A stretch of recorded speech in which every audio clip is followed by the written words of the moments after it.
let's build a chart to compare 2 months in WebFOCUS Designer. So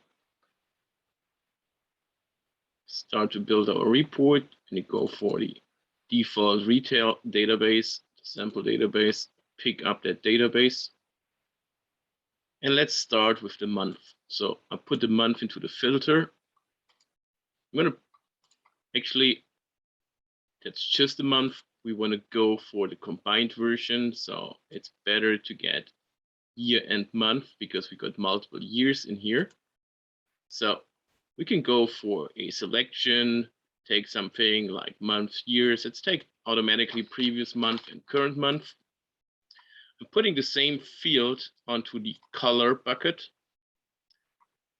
I'm going to pick up the revenue from my table. So I'm going to go for the revenue, put that one on the vertical axis.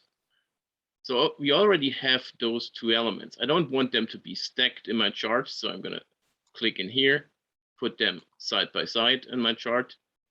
And in addition, I want to get another dimension in here. So let's go for the product, add the product category and put that one to the horizontal axis.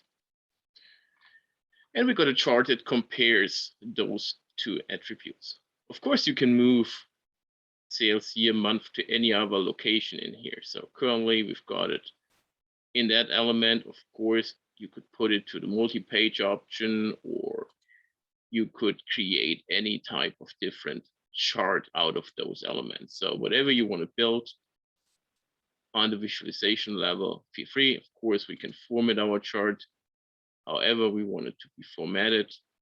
And that's how you build it.